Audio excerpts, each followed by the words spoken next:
Hari ini saya akan memberikan sedikit tips mengenai bagaimana kita menghadapi permasalahan-permasalahan keuangan yang biasanya muncul di dalam perusahaan ya.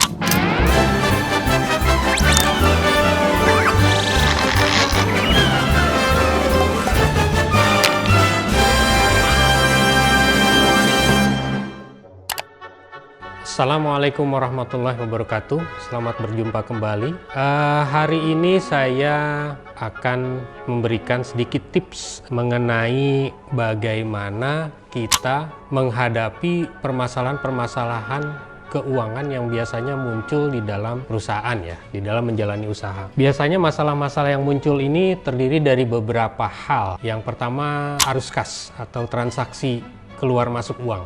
Kita sering lupa di dalam mencatat transaksi pengeluaran dan penerimaan. Itu ke satu. Kedua, kita juga sering lupa melakukan alokasi mana dana usaha, mana dana keluarga, sehingga tercampur aduk. Akhirnya di akhir penghitungan usaha semuanya menjadi bias. Apakah usaha kita untung atau rugi? Dan yang ketiga, di dalam anggaran. Karena kita tidak membuat anggaran yang jelas, maka apa yang harus dikeluarkan dan apa yang akan kita terima itu menjadi tidak jelas gitu. Berapa yang akan kita terima, berapa yang akan kita keluarkan. Untuk itu perlu ketiga hal tersebut ya. Yang pertama, untuk menghadapi atau mengatasi permasalahan arus kas atau keluar masuknya uang. Yang kedua, biasanya ada masalah juga di piutang. Hutang dan piutang itu sesuatu hal yang wajar dan lumrah di dalam proses usaha. Rasanya setiap usaha pasti selalu menggunakan unsur hutang dan piutang di dalam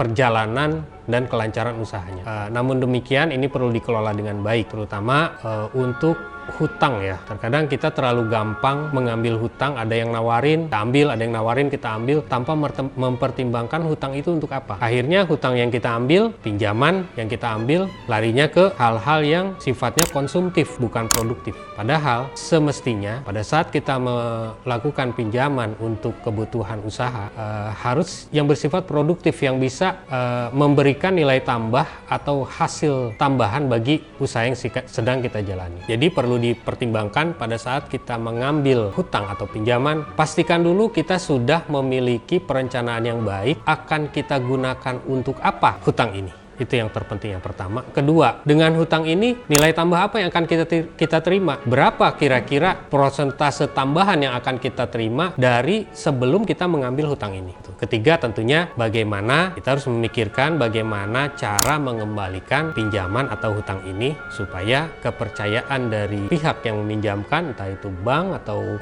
pihak ketiga, itu semakin bisa kita pertahankan. Yang ketiga adalah pengelolaan modal.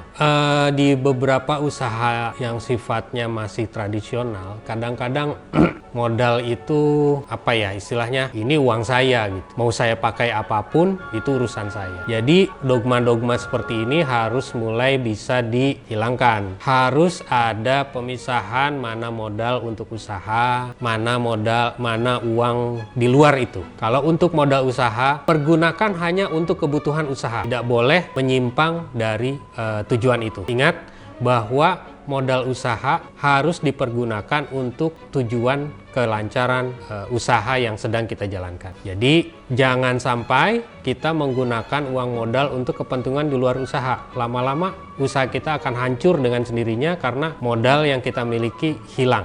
Berikutnya untuk perencanaan bisnis, biasa perencanaan usaha ya. Kadang-kadang salah di dalam melakukan perencanaan usaha itu mengakibatkan uang atau mengakibatkan terjadi kesulitan di dalam keuangan. Di dalam mengambil atau menentukan strategi bisnis atau strategi usaha, ada istilah dalam ilmu ekonomi itu 1P 4M. P yang pertama itu adalah produk. Kita harus menentukan produk apa yang akan kita jadikan bahan jualan di usaha kita. Apakah produk ini produk barang atau produk jasa? Sudah pasti di dalam menentukan produk ini harus sesuai dengan kemampuan dan skill yang kita miliki. Karena tanpa skill dan kemampuan yang kita miliki, kita tidak bisa membuat produk yang baik, baik itu barang maupun jasa. Contoh, misalnya kita memiliki kemampuan di bidang memperbaiki mobil, maka usaha yang harus kita jalani adalah usaha jasa yang bergerak di bidang perbengkelan yang disesuaikan dengan karakteristik dari jasa perbengkelan yang akan kita jalankan. Kedua, ada 4M ya. 4M itu ada material. Material itu atau bisa dikatakan juga bahan baku, atau untuk ini mungkin alat-alat yang dibutuhkan. Apakah kita memiliki itu semua? Atau kalau tidak memiliki, bagaimana kita mengadakannya? Apakah dengan membeli atau meminjam atau berhutang supaya kita bisa membeli? Sudah pasti disesuaikan dengan produk yang akan kita hasilkan. Kedua, metode. Metode kerjanya bagaimana? Saya yakin kalau kita sudah punya kapasitas dan kita sudah punya kemampuan dan skill, kita sudah bisa menentukan metode apa yang paling baik yang akan kita kerjakan gitu. Keempat, market. Pasar. Pasarnya bagaimana? Jangan membuka usaha bengkel di tempat kuliner, nggak bakalan jalan. Atau jangan membuka usaha kuliner di tempat yang sifatnya tidak mendukung lah untuk itu. M yang berikutnya adalah modal. Ini penting. Modal, ada yang bilang, sebagian orang bilang money, uang. Lebih dikerucutkan modal itu dibilangnya uang gitu atau money. Tapi intinya modal itu tidak semata-mata uang. Modal itu bisa jadi uang, bisa jadi waktu, bisa jadi keterampilan, bisa jadi apa yang kita miliki. Itulah modal. Karena tanpa itu kita tidak bisa memulai suatu usaha. Anggaplah kita kerucutkan ke dalam bentuk uang modal itu. Dari mana uang ini didapat? Bagaimana kalau misalnya uang ini kita dapat dari hasil meminjam? Sebab pada prinsipnya, walaupun menggunakan uang kita sendiri, intinya adalah ini investasi pinjaman. Walaupun dari kita sendiri. Dan ini harus dikembalikan. Yang harus diperhatikan adalah bagaimana cara mengembalikan investasi ini di kemudian hari. Supaya kita nggak rugi gitu. Mungkin hanya segitu saja hari ini. Mudah-mudahan bermanfaat. Assalamualaikum warahmatullahi wabarakatuh.